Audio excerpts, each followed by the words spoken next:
우리 다 같이 일어나셔서 찬송가 7장 찬송 같이 부르시며 11월 29일 주일 예배를 시작하도록 하겠습니다.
사랑과 자비와 긍휼이 풍성하신 하나님 아버지, 오늘도 저희들에게 복된 날을 허락해 주시고 하나님 앞에 나와 하나님을 예배하게 하시니 감사합니다.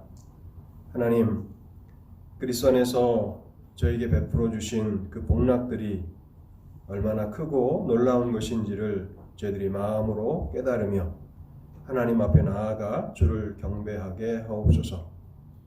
저희가 이 땅을 살아가면서 하나님의 은혜를 힘입지 않고서는 하루도 또 한순간도 살아갈 수 없는 존재인 것들을 온전히 알게 하시고, 그래서 하나님, 우리의 속에 있는 모든 것들을 통해서 우리의 영혼이 또 우리의 마음이, 우리의 의지가 하나님을 높이며 찬송하며 감사하며 경배하는 복된 예배가 되도록 하나님 저희를 도와주시옵소서.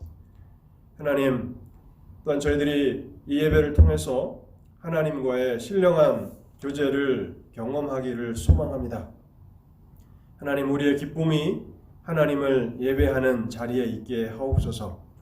하나님의 영광의 임재를 예배를 통해서 경험하게 될 때에 우리가 또 하나님을 사랑하며 이 땅을 살아가게 도와주시고, 또한 우리가 드리는 기도와 찬송과 헌상을 하나님께서 받으실 뿐만 아니라 또한 하나님께서 이 예배를 통해서 우리에게 말씀하시는 그 음성을 들을 때에 저희의 기쁨이 충만하게 하옵소서. 그래서 또 한 주간을 살아갈 때에 믿음으로 살아가게 하시고 하나님의 뜻을 따라서 살아갈 때에 하나님, 이 어둡고 캄캄한 세상을 비추는 빛들이 되도록 저희의 삶을 다스려 주시옵소서. 하나님, 거룩한 주일이 되었사오나 그러나 이 땅에 여러 가지 환난들과 어려움들이 있습니다. 하나님 앞에 나아가는 것을 방해하는 많은 요소들이 있습니다. 하나님, 저희를 불쌍히 여겨 주시옵소서. 이 땅에 창궐하고 있는 바이러스를 주께서 속히 종식되게 하시기를 원하오며 하나님의 백성들이 아무런 어려움도 없이 함께 모여서 하나님을 예배하며 교제할 수 있도록 이 땅을 고쳐 주시옵소서. 또한 사탄의 여러 회방하는 역사들이 있는 줄 압니다. 하나님, 이 어려움을 틈타서 믿음 가운데서 실족하는 자들이 있지 아니하도록, 영적인 게으름 가운데서 살아가는 자들이 있지 아니하도록 하나님 도와주시옵소서.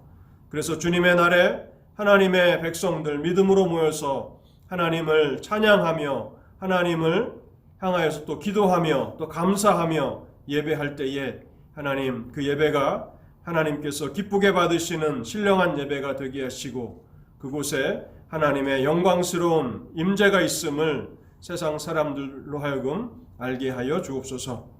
하나님, 오늘도 우리가 현장 예배로 나와서 하나님을 예배합니다. 또 형편이 되지 않은 사람들, 또 온라인 예배를 통해서 하나님을 예배하오니 하나님, 현장 예배에 참여하는 성도들이나 또 온라인 예배에 참여하는 성도들이나 동일한 은혜로 함께하여 주실 때에 오늘 저희들이 하늘에 속한 신령한 복락들을 충만하게 맛보는 복된 시간이 되게 하옵소서. 우리의 예배의 시종을 주의 성령께 의탁합니다. 성령 하나님, 친히 이 예배를 주장하여 주실 때에 사탄 마귀 예배를 회방치 못하도록 성령께서 역사하여 주옵소서. 이 모든 말씀 우리 주 예수 그리스도의 이름으로 기도하옵나이다. 아멘. 이 시간은 성시 교독인데요. 우리가 계속 시편 119편 말씀을 읽어 나가고 있습니다. 오늘 시편 119편 말씀 97절에서 120절까지를 우리 교독해서 읽도록 하겠습니다. 성시교독 시편 119편 97절에서 120절까지를 한 절씩 읽도록 하겠습니다. 내가 주의 법을 어찌 그리 사랑하는지요. 내가 그것을 종일 작은 소리로 읊조리나이다. 주의 계명들이 항상 나와 함께하므로 그것들이 나를 원수보다 지혜롭게 하나이다. 내가 주의 증거들을 늘 읊조림으로 나의 명철함이 나의 모든 스승보다 나으며 주의 법도들을 지킴으로 나의 명철함이 노인보다 나으니이다. 내가 주의 말씀을 지키려고 발을 금하여 모든 악한 길로 가지 아니하였사오며 주께서 나를 가르쳤으므로 내가 주의 규례들에게 떠나지 아니하였나이다. 주의 말씀의 맛이 내게 어찌 그리 단지요 내 입에 꿀보다 더 다니이다. 주의 법도들로 말미암아 내가 명철하게 되었으므로 모든 거짓 행위를 미워하나이다.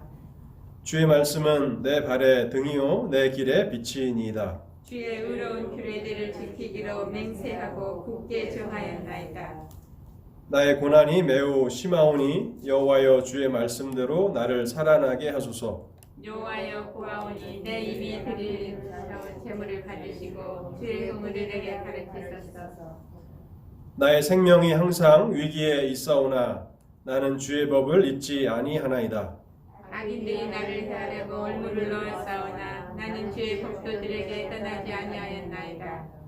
주의 증거들로 내가 영원히 나의 기업을 삼았사오니 이는 내 마음의 즐거움이 됨이니이다. 내가 주의 율례들을 영원히 행하려고 내 마음을 기울였나이다. 내가 두 마음을 품은 자들을 미워하고 주의 법을 사랑하나이다. 주는 나의 신처요 방패시라. 내가 주의 말씀을 바라나이다.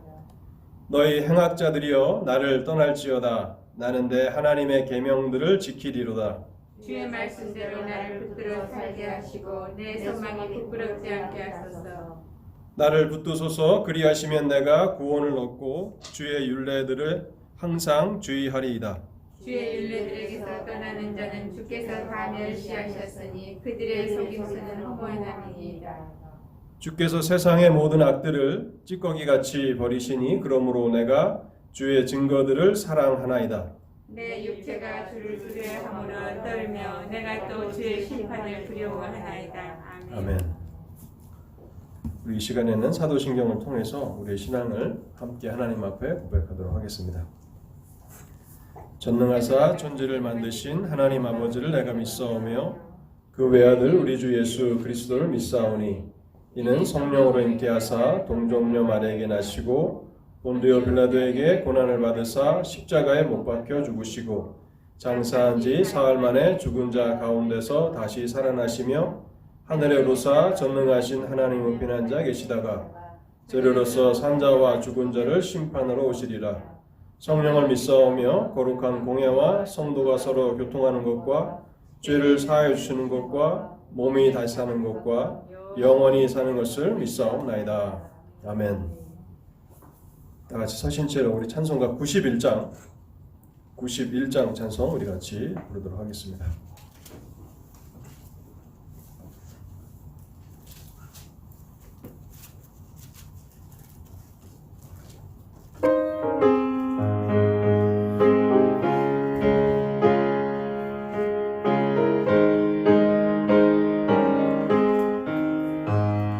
슬픈 마음 있는 사람 예수 이름 믿으면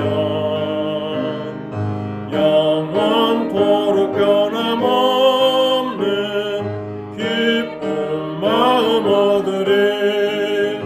예수의 이름은 세상의 소망 예수의 이름은 천국의 기쁨일세. 거룩하신 주의 이름 너의 방패 삼아라. 환난 시험 당할 때에 주께 기도드려라. 예수의 이름은 세상의 소망이요. 예수의 이름은 천국의 기쁨일세. 존귀하신 주의 이름 우리 기쁨 되도다. 주의 품에 안길 때에 기뻐 찬송 부르리. 예수의 이름은 세상의 소망이요. 예수의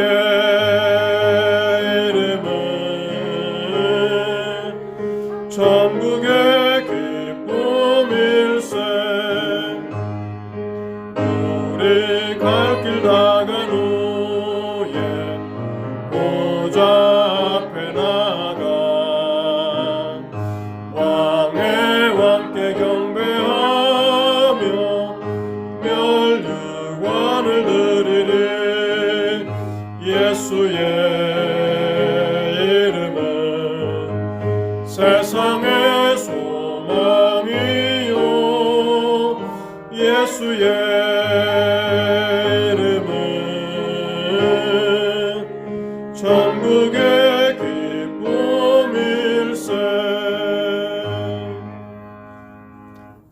다 자리에 앉아주시기 바랍니다. 주일 예배 참석하신 여러분들 모두를 주님의 이름으로 환영합니다. 하나님께서 예배를 통해서 여러분 한 분 한 분을 만나주시길 바라고 또 영혼에 충만하게 필요를 채워주시기를 바랍니다. 요즘에 그 교회 인터넷 접속 상황이 좋지 않아서 지금 온라인 그 유튜브 예배가 제대로 진행되고 있지 않습니다.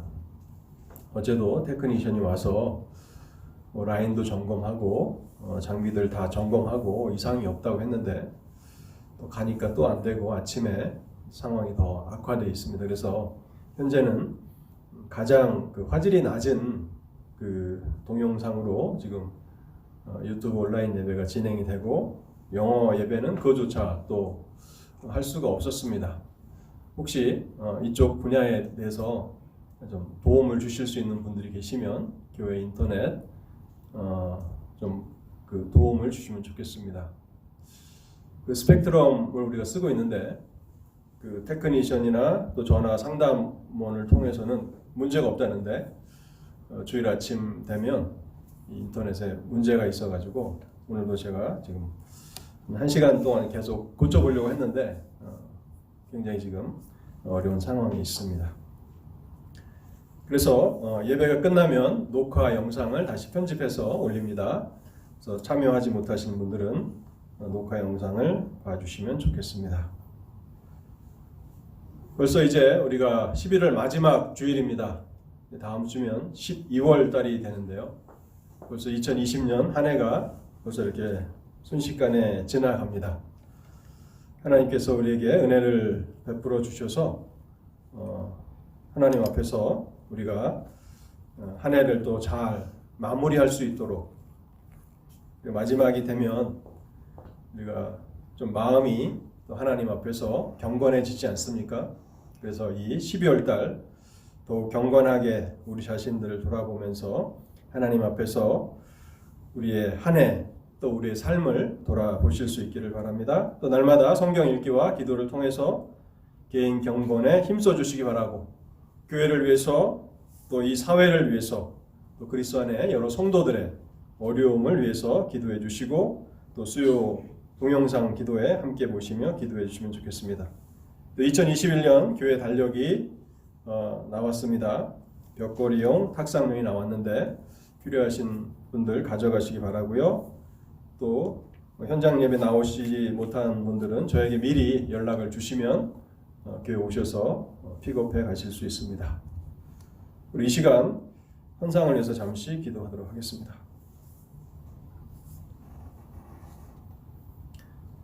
하나님 아버지, 우리의 삶에 여러 환난과 굴곡들이 있지만은 그러한 환난과 어려움이 당장에는 우리에게 불편함이 되고 고난이 되고 또 우리의 마음을 또 상하게도 하지만 결국에는 하나님의 은혜로우신 섭리 안에서 그 고통조차도 또 어려움조차도 또 슬픔조차도 선으로 바뀌게 됨을 저희들이 바라봅니다. 하나님, 우리가 어찌하든지 이 땅을 살아가면서 평안하기만을 바라지 않게 하시고 하나님 앞에서 더욱 경건함으로 하나님의 성품을 닮아갈 수 있도록 은혜를 허락하여 주옵소서. 그래서 우리의 믿음의 시작은 매우 연약하였지만은 그러나 우리가 이 땅을 떠날 때에는 믿음의 큰 진보들이 있도록 하나님 우리 삶을 다스려 주시옵소서. 오늘도 우리가 시편 119편을 통해서 함께 교독하며 묵상한 말씀처럼 주님의 말씀이 우리의 발에 등이 되게 하시고 우리의 길에 빛이 되게 하여 주옵소서. 세상 그 어떠한 화려함보다도 세상의 명예나 부를 따라감보다도 주님의 말씀을 따라서 우리의 남은 삶들을 살아가게 하실 때에 지혜로운 삶이 되게 하옵소서. 후회가 없는 삶이 되도록 저희를 이끌어 주시옵소서. 이제 2020년의 마지막 끝이 다가옵니다. 하나님, 올 한 해도 주님의 은혜를 힘입고 여기까지 왔습니다.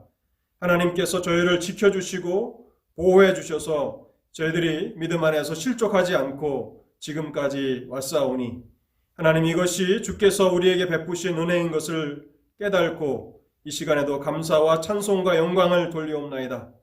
또한 그리스도 안에서 무한한 은혜를 베푸신 하나님의 은혜에 감격해하며 감사하며 사랑하는 성도들 하나님 앞에 헌상을 드리오니 하나님, 이 헌상을 흠양하여 주시옵소서. 그리고 이 헌상이 하나님의 나라와 영광을 위해서 귀하게 쓰여지도록 역사하여 주옵소서. 극한 어려움 가운데 있는 성도들을 기억하며 기도하오니 하나님, 환난 가운데 있는 성도들을 돌아보아 주옵시고 하나님께서 가까이에 계심을 알고 하나님 앞에 끊임없이 나아가 간구하게 하실 때 그 간구에 응답하여 주시옵소서. 또한 물질적으로 어려운 가운데 있는 성도들이 있다면 하나님 돌아보아 주옵시고 하나님의 약속을 따라서 일용할 양식을 공급하여 주시옵소서. 또 한 주간을 주께 의탁합니다. 하나님, 우리와 함께 하시고 우리의 길을 양떼와 같이 인도하여 주옵소서. 이 모든 말씀 우리 주 예수 그리스도의 이름으로 기도하옵나이다. 아멘. 다 같이 일어나셔서 495장, 찬송가 495장 같이 부르시고 하나님 말씀 듣도록 하겠습니다.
예수와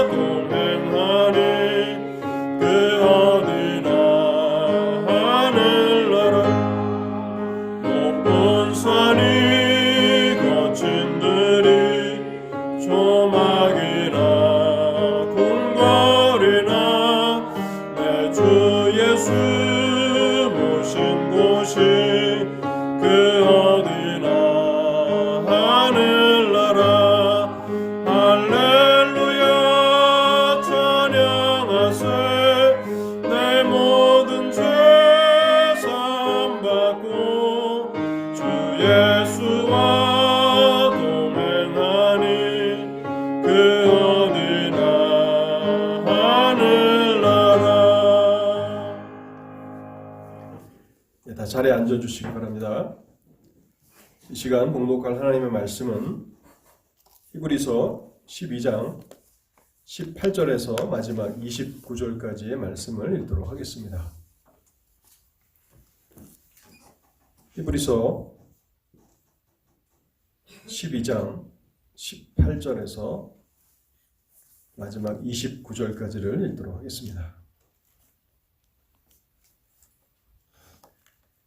너희는 만질 수 있고 불이 붙은 산과 침침함과 흑암과 폭풍과 나팔 소리와 말하는 소리가 있는 곳에 이른 것이 아니라 그 소리를 듣는 자들은 더 말씀하지 아니하시기를 구하였으니 이는 짐승이라도 그 산에 들어가면 돌로 침을 당하리라 하신 명령을 그들이 견디지 못함이라. 그 보이는 바가 이렇듯 무섭기로 모세도 이르되 내가 심히 두렵고 떨린다 하였느니라. 그러나 너희가 이른 곳은 시온산과 살아계신 하나님의 도성인 하늘의 예루살렘과 천만 천사와 하늘에 기록된 장자들의 모임과 교회와 만민의 심판자이신 하나님과 및 온전하게 된 의인의 영들과 새 언약의 중보자이신 예수와 및 아벨의 피보다 더 나은 것을 말하는 뿌린 피니라. 너희는 삼가 말씀하신 이를 거역하지 말라. 땅에서 경고하신 이를 거역한 그들이 피하지 못하였거든 하물며 하늘로부터 경고하신 이를 배반하는 우리일까 보냐. 그때에는 그 소리가 땅을 진동하였거니와 이제는 약속하여 이르시되 내가 또 한 번 땅만 아니라 하늘도 진동하리라 하셨느니라. 이 또 한 번이라 하심은 진동하지 아니하는 것을 영존하게 하기 위하여 진동할 것들 곧 만드신 것들이 변동될 것을 나타내심이라. 그러므로 우리가 흔들리지 않는 나라를 받았은즉 은혜를 받자. 이로 말미암아 경건함과 두려움으로 하나님을 기쁘시게 섬길지니 우리 하나님은 소멸하는 불이심이라. 아멘. 우리 말씀을 위해서 잠시 하나님 앞에 기도하도록 하겠습니다. 자비로우신 하나님, 일주일 만에 저희들이 다시 이렇게 하나님의 교회에 모여서 하나님의 말씀을 듣고자 합니다. 하나님 말씀을 허락하여 주시옵소서. 성령 하나님의 도와주시는 은혜의 역사가 없다면 하나님 우리가 말씀을 들어도 그 말씀을 깨달지 못할 것이고 또한 우리가 그 말씀을 깨닫는다 할지라도 우리의 마음에 새기며 살아갈 수 없을 것입니다. 시편의 기자가 고백한 것처럼 그 말씀이 우리의 발의 등이 되어야 하는데 우리의 길에 빛이 되어야 하는데 하나님 그렇게 되기 위해서는 성령 하나님의 도우심이 절실함을 저희들이 너무나 잘 알고 있습니다. 하나님 이 시간을 축복하여 주옵소서. 우리를 주님의 전으로 이끄신 하나님께서 이 말씀 선포 가운데도 역사하여 주실 때에 말씀이 참으로 우리에게 유익이 되도록 일하여 주옵소서. 단에선 연약한 종 하나님의 말씀을 증거하고자 단에 섰지만은 말씀의 은혜와 능력을 성령께서 도와주시지 않으시면 하나님 이 일을 잘 감당할 수 없음을 고백합니다. 저희 무리를 불쌍히 여기셔서 이 시간에도 말씀 앞에 우리의 영혼을 기울이며 사모하는 마음으로 갈급해하는 마음으로 주님의 말씀을 듣게 하시고 그 말씀 들음이 우리의 영혼에 큰 기쁨이 되도록 역사하여 주시옵소서. 이 시간을 주의 성령께 온전히 의탁하올 때에 이 모든 말씀 우리 주 예수 그리스도의 이름으로 기도하옵나이다. 아멘. 예루살렘 성은 왕이 사는 왕의 도성이었습니다. 그래서 이 예루살렘은 가장 안전하고 또 편리하고 잘 정리되어 있는 아름다운 도시였습니다. 그래서 이곳에 거하는 백성들은 많은 사람들의 부러움의 대상이 되었고 특별한 백성들로 여겨졌고 나라의 많은 혜택들을 가장 많이 받고 살아가는 복된 사람들로 여겨졌습니다. 이 예루살렘 성에 또 다른 이름이 있는데 그 성의 이름은 시온성이라는 것입니다. 시온성, 예루살렘 성. 근데 이 시온은 예루살렘 남서쪽에 있는 작은 언덕, 어떤 사람들은 산이라고도 하는데 산이라고 부르기는 좀 작은 규모의 그 언덕을 이 시온이라는 말이 가리켰는데요. 다윗 왕 때에 이곳을 점령해서 성을 쌓아서 그 성 이름을 시온성이라 또 다윗성이라 이렇게 부르게 된 것입니다. 그리고 그 이후에 솔로몬 때에 이곳에 하나님의 성전이 지어지게 되어서 이제 예루살렘 성 시온성에는 하나님의 임재가 있는 거룩한 장소로 여겨지게 됩니다. 왕이 살고 있는 도성, 거기에 솔로몬 성전이 지어진 이후에는 이제 만왕의 왕이신 하나님이 임재해 계시는 거룩한 장소라는 그런 이미지가 이제 사람들에게 인식되기 시작한 것입니다. 이 예루살렘 성 시온성에 대한 가장 그 영광스러운 모습을 그려주는 성경이 있다면 아마 구약 성경 가운데 에스겔서일 겁니다. 에스겔서에 보면 에스겔이 이제 마지막 환상으로 이 에스겔서가 끝마쳐지는데요. 에스겔서 48장 30절, 35절을 제가 한번 읽어보겠습니다. 그 성읍의 출입구는 이러하니라. 이제 여기 한 성을 환상 가운데 에스겔이 보고 있는 것입니다. 그 사방의 합계는 8만 천척이요. 그날 후로는 그 성의 이름을 여호와 삼마라 하리라. 그 성의 이름은 여호와 삼마라 하리라. 이렇게 에스겔은 깊은 감동을 여운으로 남긴 채 그의 서신을 끝마치고 있습니다. 여호와 삼마, 여호와께서 거기에 계시다 하는 것입니다. 에스겔은 심판에 대한 하나님의 심판에 대한 메시지로 시작하지만 그의 마지막 서신은 하나님이 거하시는 성, 하나님의 도성에 대해서 묘사하고 그 성의 이름을 여호와 삼마라 하리라 하고 그렇게 서신을 끝마치고 있는 것입니다. 이 하나님의 성, 히브리서 12장에서는 살아계신 하나님의 도성이라고 말하고 있고 그것을 하늘의 예루살렘이라 그렇게 명명하고 있습니다. 저는 오늘 히브리서 12장에서 우리에게 보여주고 있는 살아계신 하나님의 도성, 하늘의 예루살렘은 어떤 곳인가 여러분들과 함께 생각해 보고자 합니다. 크게 두 부분으로 나누어서 오늘 말씀을 전하도록 하겠습니다. 첫 번째는요, 믿음의 경주에 참여한 모든 성도들의 최종 목적지가 하늘의 예루살렘, 살아계신 하나님의 도성인데 그 하늘의 예루살렘, 하나님의 도성은 어떤 곳인가를 말씀드리겠는데요. 크게 세 부분으로 나눠서 말씀을 드리고 그리고 두 번째로는 하늘의 예루살렘, 살아계신 하나님의 도성에 거하는 백성들의 의무는 무엇인가를 이렇게 말씀드리고 오늘 설교를 마치려고 합니다. 먼저 하늘의 예루살렘, 하나님의 도성은 어떤 곳인가를 말씀드리겠습니다. 첫 번째는요, 이곳은 구약의 이스라엘 백성들이 율법을 수여받기 위해서 도착했던 신의 산과는 대조되는 곳이라는 사실입니다. 구약의 이스라엘 백성들이 율법을 수여받은 신의 산과는 다른 장소라는 것입니다. 오늘 히브리서 12장 18절에서 21절에 이것을 말씀하고 있는데요. 히브리서는 하늘의 예루살렘을 설명하면서 부정적인 방법을 사용합니다. 출애굽기에 나와 있는 이스라엘 백성들이 하나님의 임재를 경험했던 그 신의 산과 대조를 하면서 하늘의 예루살렘이 어떤 곳인가를 설명하는데요. 이스라엘 백성들이 하나님의 임재를 처음 경험한 곳은 신의 산이었습니다.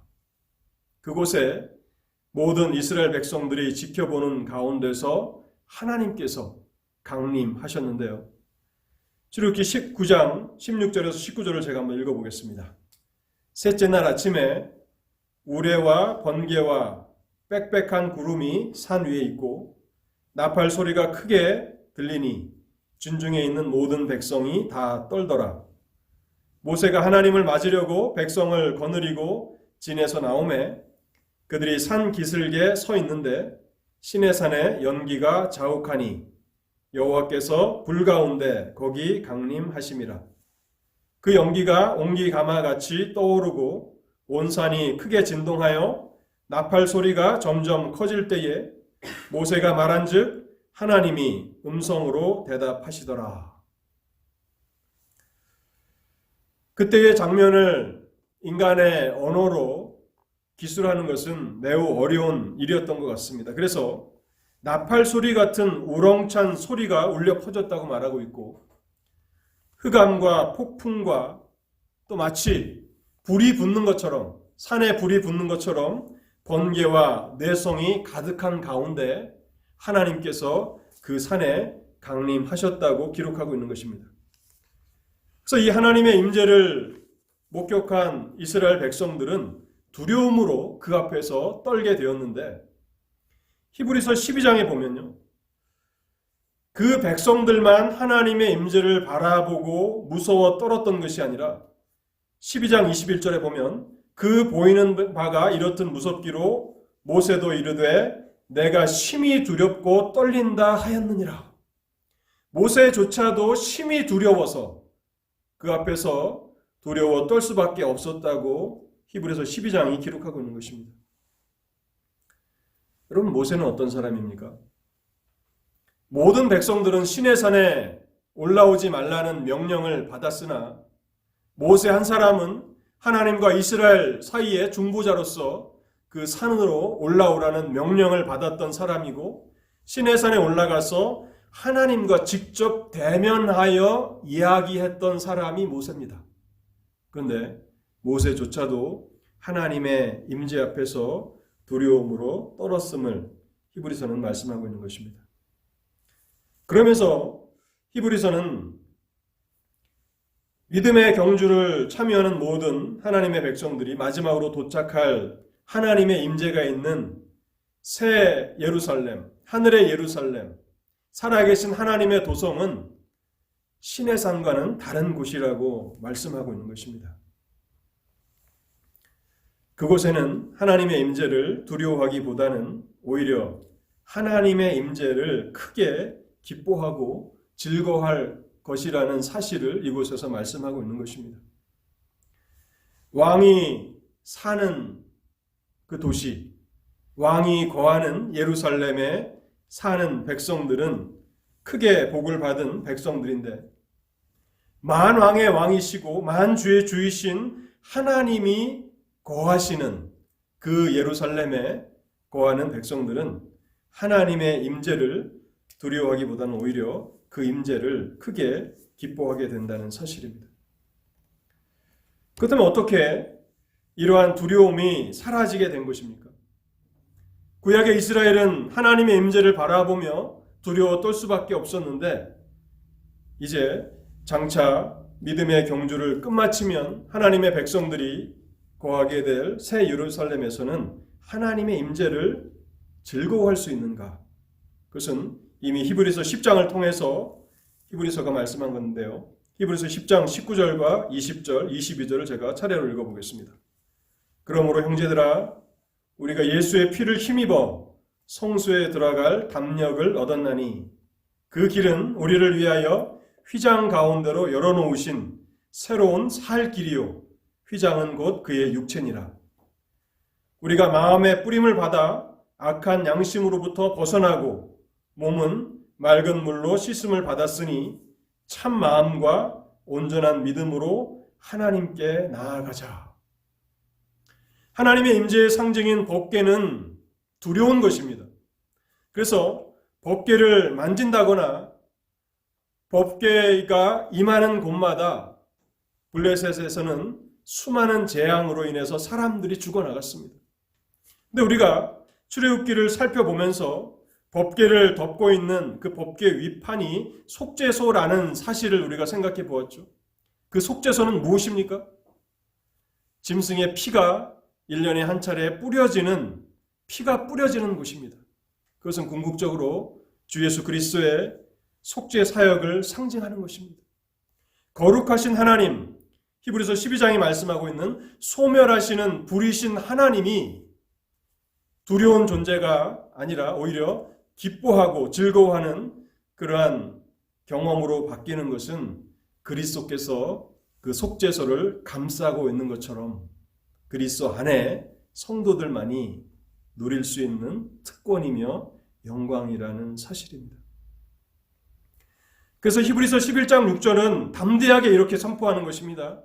믿음이 없이는 하나님을 기쁘시게 못하나니 하나님께 나아가는 자는 반드시 그가 계신 것과 또한 그가 자기를 찾는 자들에게 상 주시는 이심을 믿어야 할지니라. 하나님 앞에 나아가는 그리스도 안에 있는 성도들은 두려움을 경험하기는커녕 오히려 하나님 앞에 나아가는 자들은 하나님이 상 주실 것을 기대하며 나아갈 수 있다는 것입니다. 이 모든 변화, 이 모든 축복은 바로 우리가 그리스도 안에 있기 때문에 가능한 것입니다. 하늘의 예루살렘은 하나님의 영광스러운 임재로 충만한 곳입니다. 하나님의 영광과 존귀와 아름다우심을 가까이에서 바라보며 충만한 기쁨을 누리는 곳, 그것이 하늘의 예루살렘에 살아가는 성도들이 누리는 특권이라는 사실입니다.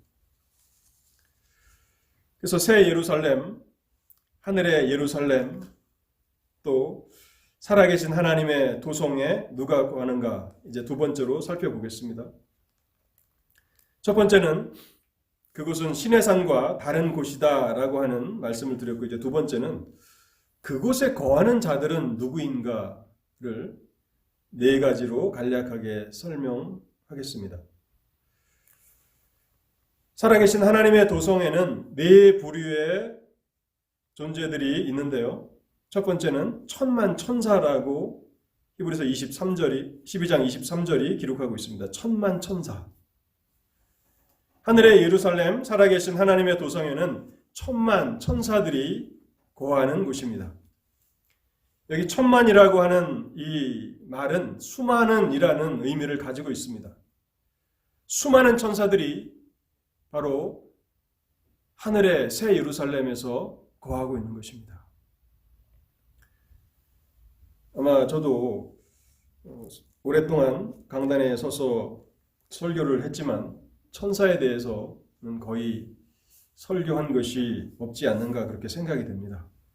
그런데 성경에는 천사의 존재가 자주 등장하고 이 천사들은 영적인 존재로서 하나님을 섬기는 자들이다라는 것을 우리가 알게 됩니다.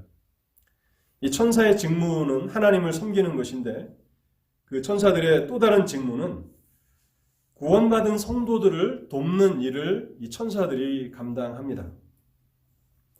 그래서 천주교에서는 지나치게 이 개념을 확장시켜서 발전시켜서 수호천사라는 그런 개념을 주장하고 있습니다. 수호천사는 각 성도들 한 사람 한 사람을 전담하는 수호천사가 있다고 그렇게 주장하는데 성경적인 근거가 매우 희박합니다. 각 성도들을 전담하는 천사가 따로 정해져 있는가? 그것에 대해서 성경은 분명히 밝히고 있지는 않지만 그러나 분명한 것 중 한 가지는 천사의 사역 중 하나가 구속받은 성도들을 돕는 일이라는 사실은 성경이 분명하게 밝히고 있다는 사실입니다. 우리가 계속해서 살펴보고 있는 히브리서 1장 14절만 보더라도요. 모든 천사들은 섬기는 영으로서 구원받을 상속자들을 위하여 섬기라고 보내심이 아니냐.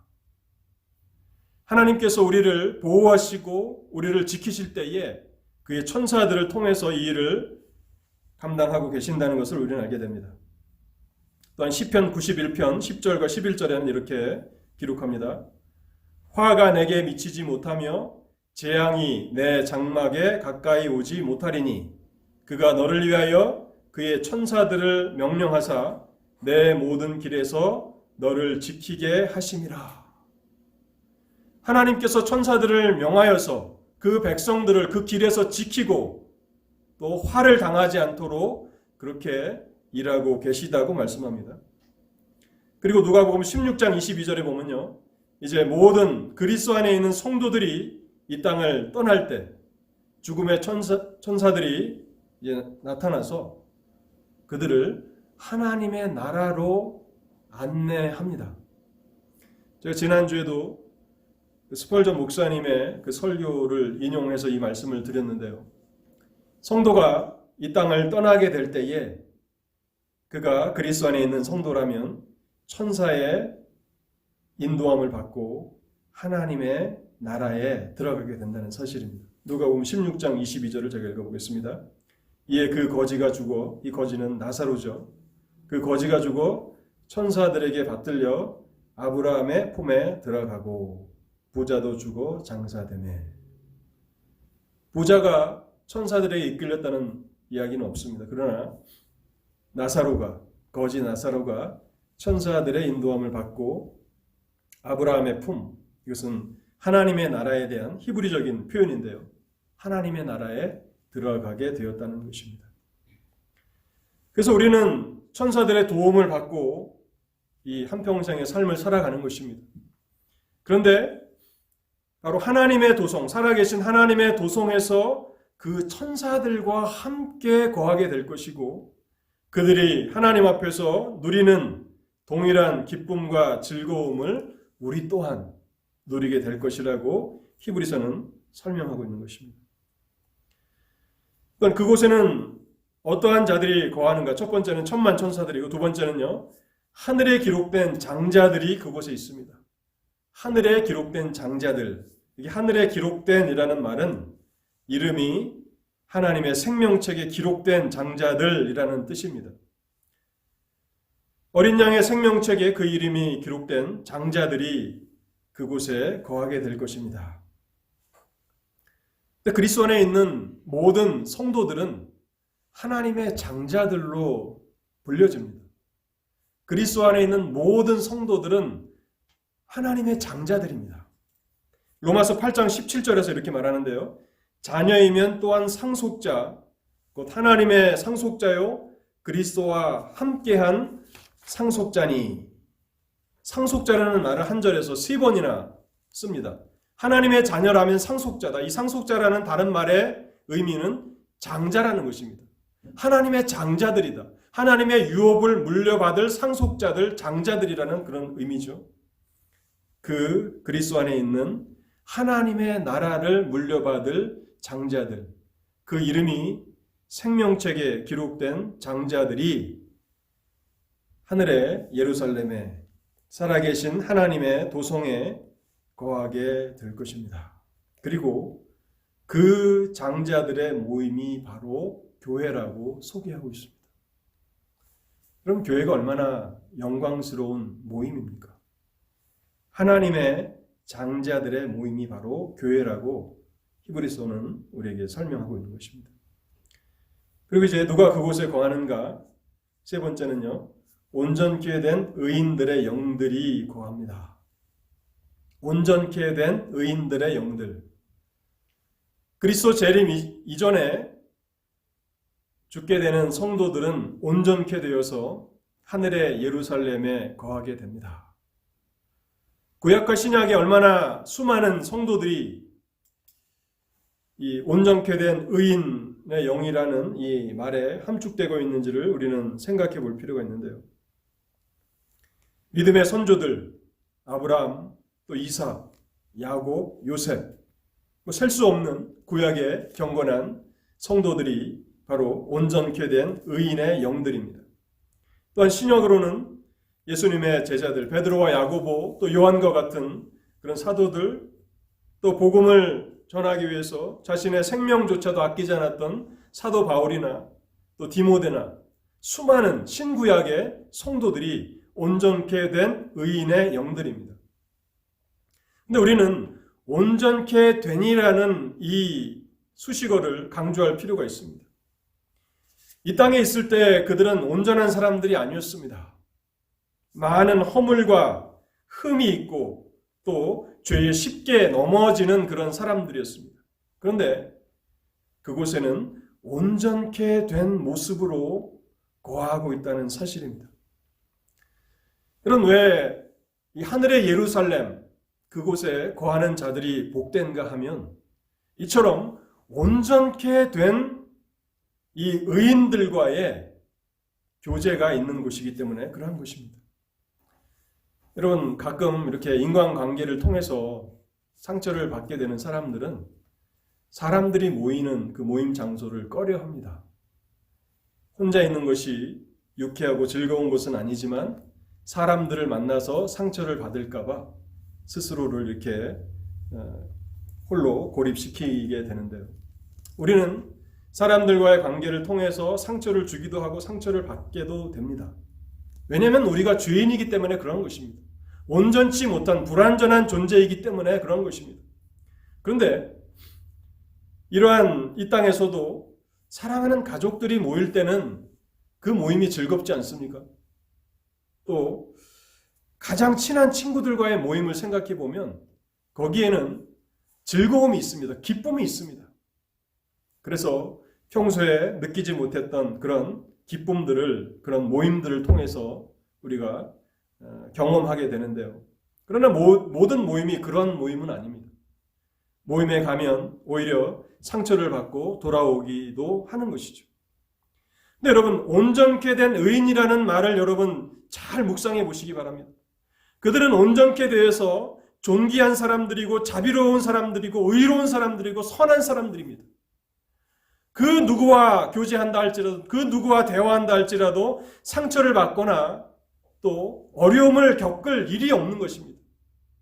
완전케 된 사람들, 나의 윗집에도 내 옆집에도 내가 사는 모든 주위에도 만나는 사람들마다 그들은 온전케 된 의인들입니다. 존귀한 사람들입니다. 자비로운 사람입니다. 또 사랑이 넘치는 사람들이고 선한 사람들입니다. 온통 그러한 사람들과의 교제가 바로 새 예루살렘, 하늘의 예루살렘, 또 하나님의 도성에 거하는 사람들이 느끼는 즐거움이라는 것입니다. 마지막에 누가 그곳에 거할 것인가? 만민의 심판자이신 하나님과 또 새 언약의 중보자이신 예수 그리스도께서 거하십니다. 왕으로 거하시는 것이죠. 시내산에서 이스라엘 백성들은 모세 위에 하나님으로부터 멀리 떨어져 있으라는 명령을 받았고 가까이 나오지 말라는 명령을 받았습니다. 그래서 영광스러운 하나님의 임재가 시내산 가운데 임하였지만 백성들은 기뻐하기보다는 두려워하며 떨며 그렇게 임재를 지켜보아야 했습니다. 근데 여러분, 천국은 어떤 곳입니까? 하나님께서 친히 거하시는 하나님의 도성입니다. 하나님이 영원히 거하시는 그 장소가 바로 천국이고 하나님을 가까이에서, 멀리 떨어져 있지 않고 가까이에서 하나님과 교제하며 그분의 영광을 보며 즐거워하는 곳이 바로 하나님의 도성, 하나님의 나라라는 사실입니다. 예수 그리스도에 대한 묘사는 새 언약의 중보자라고 하는 그 표현뿐만 아니라 아벨의 피보다 낫게 말하는 피라고 그렇게 좀 독특한 묘사를 히브리서 12장에서 하고 있는데요. 아벨의 피는 형 가인에게 억울한 죽임을 당했기 때문에 하나님 앞에 하나님의 정의를 호소하는 피였습니다. 정당한 복수를 하나님 앞에 호소하는, 하나님 정의를 실현시켜 주십시오라고 호소하는 피가 아벨의 피인데 그리스도의 피는 이 아벨의 피보다 월등하다는 사실을 강조하면서 그 이유는 바로 십자가를 통해서 하나님의 정의를 호소할 뿐만 아니라 그리스도의 십자가는 속죄와 용서와 화해와 구원을 호소하는 피가 되기 때문에 바로 그 그리스도께서 거하신다고 말씀하고 있는 것입니다. 온전케 된 의인들과 또 선한 천사들과의 교제도 더없이 즐거운 기쁨이 되겠지만은 하나님과 만민의 심판자이신 하나님과 또 새 언약의 중보자이시며 아벨의 피보다 더 낫게 말하는 뿌린 피이신 그리스도와의 교제가 하나님의 나라의 성도들의 그 기쁨의 가장 탁월한 부분이라는 사실을 우리는 깨닫게 됩니다. 마지막 세 번째로요, 그 나라, 하늘의 예루살렘, 하나님의 도성은 어떤 곳인가? 첫 번째는 제가 신의 산과는 다르다고 말씀을 드렸고, 두 번째는 그곳에는 누가 거하는가에 대해서 말씀을 드렸고, 세 번째는 이제 하늘의 예루살렘은 흔들리지 않는 나라라고 히브리서는 설명하고 있습니다. 흔들리지 않는 나라, 진동하지 않는 나라라고 말씀하고 있습니다. 히브리서 12장에 진동이라는 단어가 여러 차례 사용되고 있는데요. 이 진동이라는 말은 큰 변화, 대격변을 의미하는 것입니다. 하나님께서 시내 산에 강림하셨을 때에 산이 진동했습니다. 산이 진동했다는 것은 큰 변화가 일어났다는 것을 상징하는 것입니다. 여러분, 시내 산에서 어떤 변화가 일어났습니까? 엄청난 변화가 일어났습니다. 이스라엘이 이제 하나님의 언약 백성이 된 것입니다. 하나님은 이스라엘의 하나님이 되신 것이고, 이스라엘은 다름 아닌 살아계신 하나님의 백성들이 되는, 하나님과 이스라엘과의 이 언약이 체결되는 놀라운 변화, 신분의 변화가 시내산에 있었습니다. 그래서 하나님이 강림하실 때에 그 산이 진동하였다라고 그렇게 설명하는 것입니다. 그런데 히브리서는 우리가 살고 있는 이 하늘과 땅은 다시 한번 또 한 번의 변화를 경험하게 될 것이라고 말하고 있습니다. 우리가 살고 있는 이 땅도 변화되어 사라질 것이고 하늘도 떠나갈 것이라고 말씀하고 있습니다. 베드로후서 3장 10절입니다. 그러나 주의 날이 도둑같이 오리니 그날에는 하늘이 큰 소리로 떠나가고 물질이 뜨거운 불에 풀어지고 땅과 그 중에 있는 모든 일이 드러나리로다. 다시 한번 우리가 살고 있는 이 땅은 큰 변화를 경험하게 될 것입니다. 그런데 하늘의 예루살렘, 살아계신 하나님의 도성은 어떤 곳인가? 그 나라는 흔들리지 않는, 변화되지 않는 영원한 나라라는 사실을 이곳에서 강조하고 있는 것입니다. 믿음의 경주를 경주하는, 그래서 인내로서 그 경주를 다 끝마치는 모든 그리스도 안에 있는 성도들은 진동하지 않는 나라, 변하지 않는 나라, 영원한 나라를 받게 된다는 사실입니다. 제가 설교를 하면서 자세히 이렇게 하나하나를 설명할 수 없고 간략하게 설명하게 되는데요. 28절에 보면 나라를 받았다라는 그런 말씀이 있습니다. 흔들리지 않는 나라를 받았은즉, 간략하게 설명을 드리지만 이 부분은 꼭 말씀을 드려야 될 것 같습니다. 나라를 받았다, 이 말씀의 그 의미는 왕권을 받았다, 왕으로 임명되었다라는 의미입니다. 그래서 어떤 왕이 황제로부터 그 왕권을 인정받지 않습니까? 그때 쓰는 표현입니다. 헤롯이 나라를 받았다 그러면 헤롯이 로마 황제로부터 그 통치할 수 있는 왕권을 받았다는 그런 말인데요. 왜 히브리서는 그리스도 안에 있는 성도들이 왕권을 받았다, 왕으로 임명되었다라고 하는 표현을 쓰고 있는가 하는 것입니다. 그것은요, 왕은 어떠한 존재입니까? 왕은 인간의 삶 가운데 가장 존귀한 자들, 최고의 행복과 영광을 누리는 존재들이 왕이죠. 지금도 몇몇 나라는 왕들이 있지 않습니까? 물론 그 왕들이 권력을 행사하는 것은 아니지만 상징적인 의미에서 영국에도 왕이 있습니다. 요왕이 있죠. 또 많은 나라에 그런 왕의 제도를 가지고 있는 그런 나라들이 있습니다. 여기 왕은 구약시대의 그런 왕을 말하는 것입니다. 상징적인 그런 우두머리가 아니라 실권을 가지고 있는 그 왕. 그것은 가장 존귀한 사람, 그리고 가장 행복과 최고의 영광을 누리는 자가 왕입니다. 그래서 나라를 받았다는 이 표현을 통해서 히브리서가 우리에게 강조하기를 원하는 것은요, 살아계신 하나님의 도성 하늘의 예루살렘에서 거하는 모든 그리스도 안에 있는 성도들은 최고의 영광과 행복을 누리게 될 것이라는 사실을 담고 있는 것입니다. 그저 수많은 사람들 가운데 묻혀져 있는, 잊혀져 있는, 아무도 주목하지 않는 한 사람이 아니라 왕으로서 그곳에 거하게 될 것이라는 말씀입니다. 최고의 영광과 존귀한 사람들로서 한 사람 한 사람들이 그곳에서 더 없는 영광과 더 없는 행복을 누리게 될 것이라고 히브리서가 설명하고 있는 것입니다. 저는 참 엄청난 진리를 증거하면서 어제 저녁에 하나님 앞에 기도하면서 좀 너무 많이 부담이 되더라고요.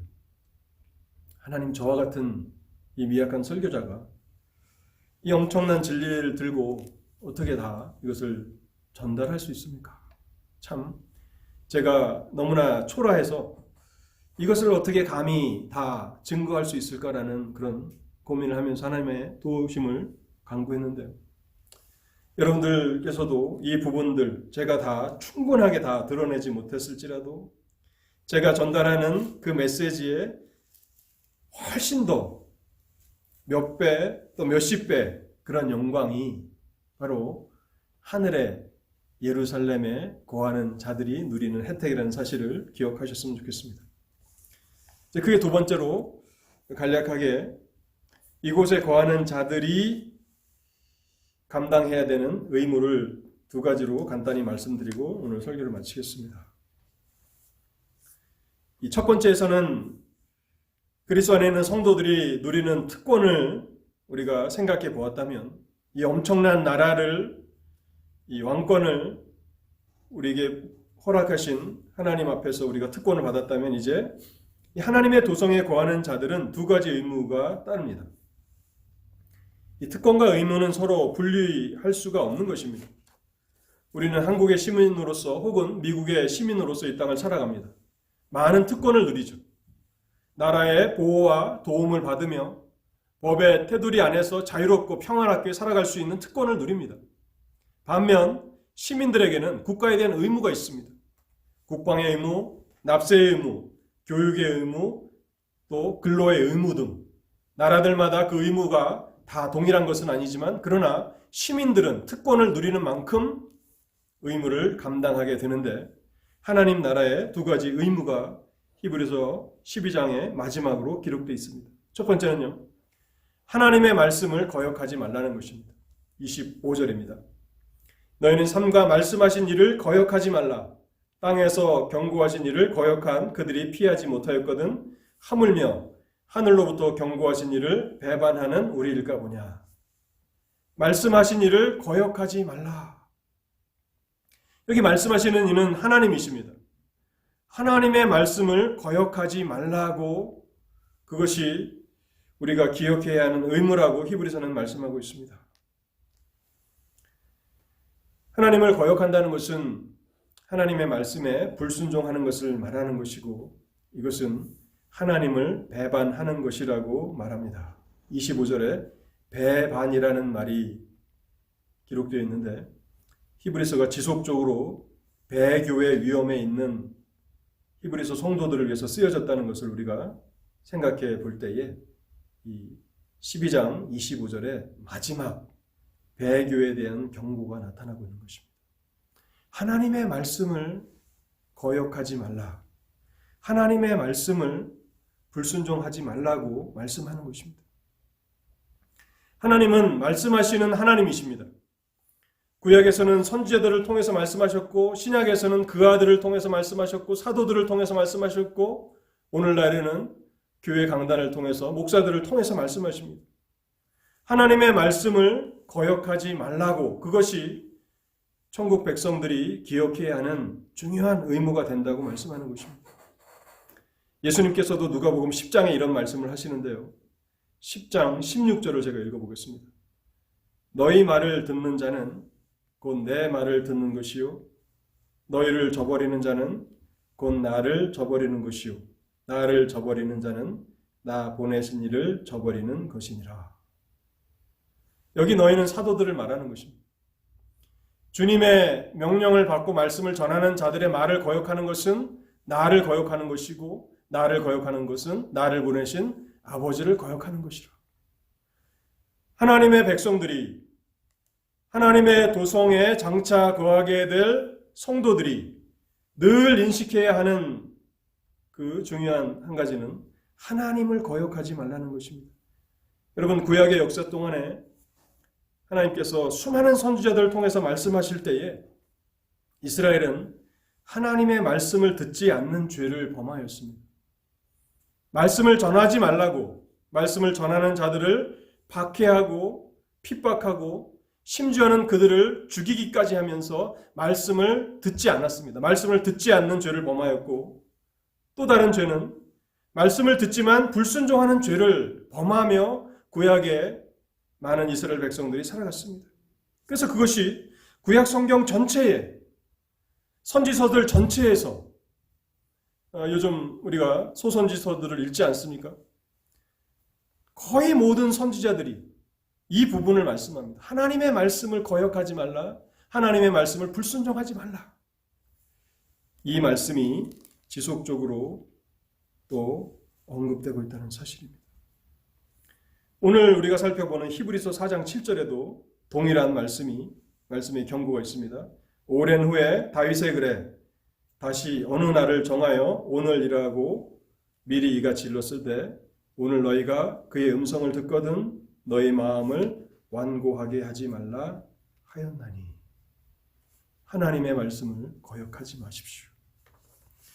하나님의 말씀을 듣지 않는 것, 듣고도 순종하지 않는 것은 하나님을 거역하는 것이고 그것이 배교하는 일이다라고 히브리서는 경고하고 있는 것입니다. 이제 마지막 새 예루살렘, 하늘의 예루살렘의 백성들이 감당해야 되는 두 번째 의무는요, 경건함과 두려움으로 하나님을 기쁘게 섬기는 것입니다. 경건함과 두려움으로 하나님을 기쁘게 섬기는 것입니다. 28절과 29절인데요. 그러므로 우리가 흔들리지 않는 나라를 받았은즉 은혜를 받자. 이로 말미암아 경건함과 두려움으로 하나님을 기쁘게 섬길지니 우리 하나님은 소멸하는 불이심이라. 우리가 평생에 감당해야 되는 의무는 경건함과 두려움으로 하나님을 기쁘게 섬기는 것입니다. 그러면서 이 마지막 의무를 히브리서가 우리에게 전달하면서 그 앞에 이 의무를 잘 감당할 수 있는 비결을 설명해 주는데요. 그 비결이 무엇인가 하면 은혜를 받자 하는 것입니다. 은혜를 받자. 이 말씀은 계속 우리가 은혜를 누리자, 계속 하나님의 은혜 가운데 거하자는 그런 의미입니다. 우리가 날마다 어제 은혜를 받았으니 오늘은 괜찮다가 아니라 날마다 하나님의 은혜를 받자는 것입니다. 계속 하나님의 은혜를 지속적으로 받자는 것입니다. 그렇게 되어야 이 마지막 의무를 감당할 수 있는데요. 우리는 일시적인 축복과 또 어떤 선물들을 받을 때 가벼운 마음으로 감사합니다. 그러나 그 감사는 오래 지속되지 못합니다. 감사합니다 했지만 내일도 감사하고 그 다음 날도 감사하지 못합니다. 곧 그 마음이 사라진다는 것입니다. 이렇게 되어서는 안 된다는 것입니다. 가벼운 마음, 하나님 앞에서 우리의 구원에 대해서 생각해 보면서 하나님의 은혜에 대해서 한번 감사하고 잊어버리는, 돌아서면 잊어버리는 그런 가벼운 마음으로는 이 마지막 의무를 섬길 수가 없다는 것입니다. 여기 기쁘게 섬길지니라고 하는 이 말씀이 우리가 기억해야 되는 그런 말씀입니다. 우리는 이미 많은 시간 그리스도 안에서 하나님께서 얼마나 놀라운 특권을 허락해 주셨는가, 그 새 예루살렘이, 하늘의 예루살렘이 어떠한 곳인가를 우리가 살펴보면서 그것은 우리 평생토록 하나님 앞에 감사하고 기뻐해야 하는 그러한 축복이라는, 영원한 축복이라는 사실을 살펴보지 않았습니까? 그런데요, 우리가 날마다 이 은혜를 받는 일에 실패하면 어떻게 됩니까? 하나님 앞에 감당해야 되는 이 영적인 의무가 무거운 짐이 되어버린다는 사실입니다. 하나님 앞에 나아가 예배하는 일이 무거운 짐이 될 수 있습니다. 예배하지 않으면 뭔가 꺼림칙해서 뭔가 짐처럼 느껴져서 하나님 앞에 나올 수 있다는 것입니다. 하나님의 말씀을 읽고 기도하는 것조차도 기쁨으로 감당해야 되는데 그것이 우리에게 특권이 되어야 하는데 날마다 은혜를 받지 못하면 이것이 우리에게 짐처럼 족쇄처럼 느껴진다는 것입니다. 이것은 얼마나 슬픈 일입니까? 성도들이 기쁨으로 나와서 주일 되면 하나님 앞에 나와서 예배하며 감사하며 감격해야 하는데 이것을 감당하지 않으면 나에게 나쁜 일이 일어나는 것은 아닌가? 그러한 미신적인 생각을 가지고 억지로 도살장에 끌려가는 그런 짐승들처럼 우리가 감당할 수도 있다는 것입니다. 여러분, 제가 전혀 가능성이 없는 이야기를 말씀드린 게 아닙니다. 하나님의 아들이 이 땅에 오셨을 때 바리새인과 서기관들은 바로 무거운 짐을 진 사람들이었습니다. 남들에게 질 수 없는 짐을 짊어지고 자기도 무거운 짐을 짊어지고 있었던 사람들입니다. 의무는 기쁨이 아니라 의무는 그들에게 무거운 짐이 되고 말았던 것입니다. 근데 여러분, 경건함과 두려움으로 이것은 막연한 공포심을 말하는 것이 아닙니다. 하나님에 대한 깊은 사랑과 존경에서 우러나오는 그런 경외함을 말하는 것이고 여기 소멸하는 불이라는 것은 하나님의 거룩하심을 말할 뿐만 아니라 하나님의 도덕적인 순결과 거룩함을 말하는 것입니다. 그 하나님을, 순결하신 하나님을, 절대적인 거룩함 가운데 거하시는 하나님을 섬긴다라고 하는 그 감격적인 마음에서 나오는 그 기쁨으로 우리가 평생 하나님 앞에 하나님을 섬기며 나아갈 때에 그것이 기쁨이 되게 하라. 이미 우리가 무거운 짐이 되었다면 이 말씀 앞에서 하나님 앞에 회개하며 하나님의 은혜를 구해야 합니다. 가벼운 마음으로 감사하지 마십시오. 평생에 그 마음이 변치 아니하도록 하나님 오늘도 은혜를 주옵소서. 가련한 이 죄인에게 은혜를 주옵소서. 간구하실 때에 여러분 평생에 이 의무를 짐이 아닌 기쁨으로 감당하시는 여러분들 다 되시길 바랍니다. 기도하겠습니다. 하나님 감사합니다. 오늘도 그리스도 안에서 하나님께서 어떠한 나라를 예비하셨는지 하나님께서 구약 선지자들을 통해서 보여주셨던 에스겔을 통해서 마지막 환상으로 보여주셨던 그 설레는 하나님의 나라의 그 모습들을 오늘도 히브리서 12장을 통해서 보게 하시니 감사합니다. 여호와 삼마, 여호와께서 거기 계신다. 믿음의 경주를 감당하는 하나님의 백성들이 다 그곳에 거할 것이라고, 그곳에 왕과 같은 존재들로, 존귀한 자들로, 또 복된 자들로, 최고의 행복을 누리는 자들로 그곳에 거하게 될 것이라고 말씀하셨사오니 하나님, 우리가 늘 이 은혜를 생각하며 하나님 앞에 자발적으로 기쁨으로 우리의 의무들 감당해 나아갈 때에 평생에 하나님께서 영광을 받으시는 믿음의 삶이 되게 하여 주옵소서. 오늘 이와 같은 소망이 없이 진동케 될 이 나라에 소망을 두며 살아가는 자들 하나님 불쌍히 여겨 주옵소서. 하나님의 교회를 사용하여 주옵소서. 하나님의 사람들을 사용하여 주옵소서. 오늘 이 메시지를 사용하여 주옵소서. 그래서 흔들리지 않는 나라에 대한, 영원한 하나님의 나라에 대한 소망을 가지고 삶을 살아가도록 하나님 역사하여 주옵소서. 우리 주 예수 그리스도의 이름으로 기도하옵나이다. 아멘. 우리 다 같이 일어나셔서 마지막 찬송 532장 찬송 같이 부르시고 오늘 예배를 마치겠습니다.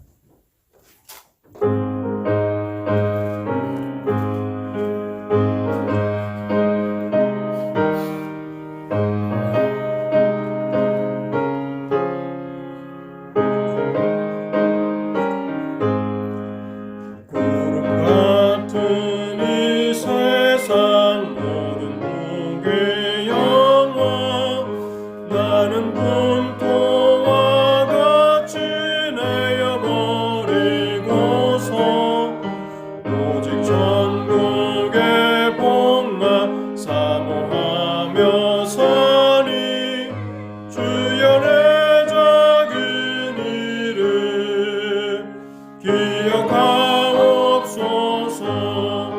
주가 나의 이름 보좌 앞에 놓인 어린 양 생명책에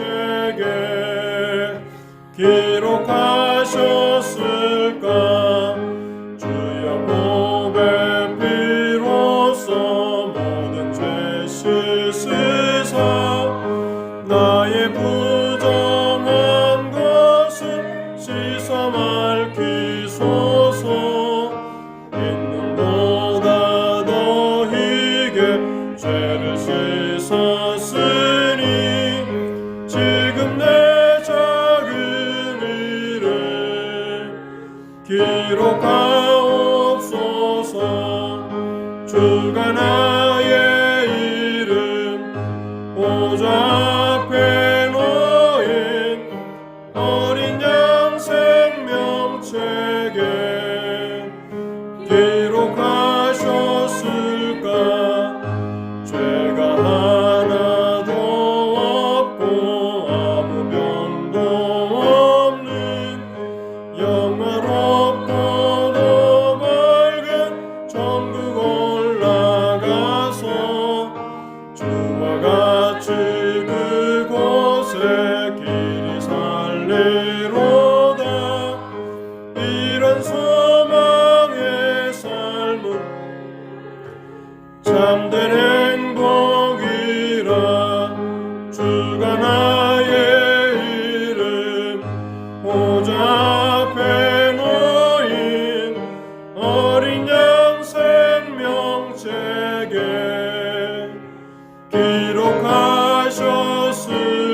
기록하셨을까. 하나님, 저희가 모임을 폐하기 전에 마지막 다시 한번 기도합니다. 오늘도 들은 바 말씀이 우리의 심령 가운데 새겨지게 하옵시고 날마다 이 소망을 가지고 우리의 남은 삶을 살아가게 하실 때에 하나님께서 우리에게 맡기신 의무들을 즐거움으로 자발적으로 기쁨으로 감당하며 살아가게 하시고 우리의 연약한 삶이지만 불완전한 삶이지만 우리의 삶을 통해서 또 이 교회를 통해서 하나님의 교회들을 통해서 또 복음 선지자들을 통해서 복음 말씀을 전하는 주의 종들을 통해서 하나님이 어둡고 캄캄한 이 세상 영원한 멸망에 처해질 세상 가운데서 하나님의 나라로 믿음으로 침노해 나아가는 그러한 영광스러운 역사들을 하나님 이 시대 가운데도 일하여 주시옵소서. 그래서 교회들마다 십자가 아래 수많은 죄인들이 하나님의 자비와 긍휼을 얻을 수 있도록 하나님 이 땅을 다시 한번 말씀으로 진동케 하시옵소서. 지금은 우리 주 예수 그리스도의 은혜와 하나님의 사랑과 성령의 교통하심이 오늘도 그리스도 안에서 무한한 특권과 영광을 누리게 하신 하나님 앞에 감사하며 우리에게 맡기신 그 모든 의무들을 기쁨으로 즐거움으로 감당하기를 소원하는 주님의 백성들과 또 이 죄악된 세상에 하나님 나라의 확장을 위해서 세우신 주님의 신실한 교회들 위해 이제로부터 영원토록 함께 계실지어다.